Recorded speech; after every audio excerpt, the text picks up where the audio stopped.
So let's call it the second storm, the things we need to watch out for after the hurricane has passed, especially in relation to our children, our women. Thank you so much for joining me. This is All Angles. I'm Dion Jackson Miller. Now, human trafficking, increased domestic abuse, children dropping out of the school system. If we don't watch out, we might find that, okay, we're working to survive the immediate aftermath of the hurricane, but we can get caught in this second storm. With me in studio to talk about these issues, we have Policy and Advocacy Officer, the Jamaica Aid Support for Life, Patrick Laylaw. Also with us, President of the Jamaica Association of Social Workers, Jacqueline Brand, Principal of the Haile Selassie High School and Vice President of the Jamaica Association of Principals of Secondary Schools, Aniona Jones, is with us, and CEO and founder of the Female Development World Organization, Dr. Laverne Dare, is with us by Zoom. And just before we get to our guests, let's get an update on what's happening with the schools. This was what the Education Minister said at the press conference earlier today.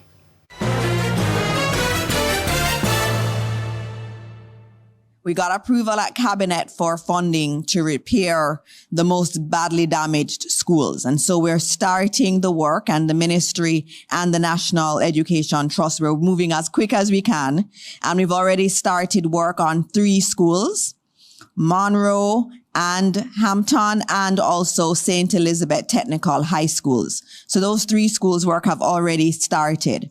What we're doing is prioritizing the high schools and those with boarding facilities. As you'd understand, many of our students in the West need to board. And so we are focused on those schools. There are some additional schools that have facilities that haven't been used for boarding, and they are going to be fixing those facilities to take in more boarders from the West. So you have schools like Homewood Technical High School that's expanding their dorms so they can also assist even more. But we're happy though that 24 of 25 schools, high schools, have opened for the exam cohort.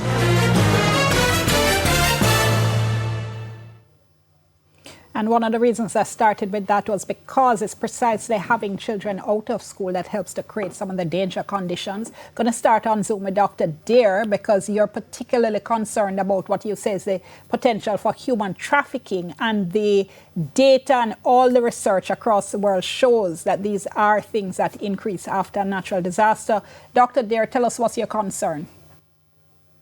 Well, first of all, my heart goes out to those in Jamaica who are suffering right now from the aftermath of Melissa. And this is one of it, right? The topic of human trafficking.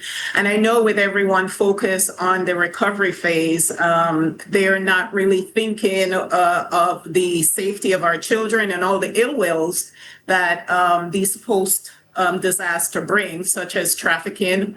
As you stated earlier, the schools are closed, which means that children have more time on their hands to be out and about.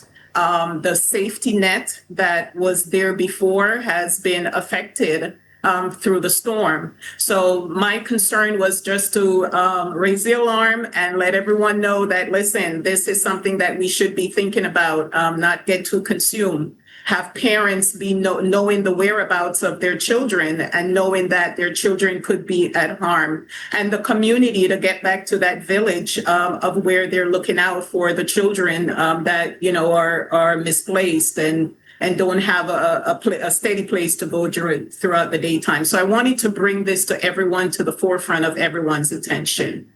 Tell us what have you seen happening in other areas after disaster? Well, you remember in Hurricane Katrina back in 2005, right? That was a major disaster here. And one of the things that a study has shown is that there were individuals that were brought in from other countries to work, to help with the rebuilding phase. And I'm sure that we're seeing the same thing there in Jamaica, that there are people that are coming in from other parts of the world. And so what happened is you'll have labor trafficking. These individuals will come into the country. Whatever deal is made outside before they come. And when they come in to the country, they can be prone to labor trafficking. You have children who, because of desperation, and families who, because of desperation, will, falls job, falls, security net. And so these are things, and in fact, in the last TIP report, one of the recommendations that was made for Jamaica was for Jamaica to focus on individuals coming in. Particularly, they did mention the Cuban workers that were coming into work in the country.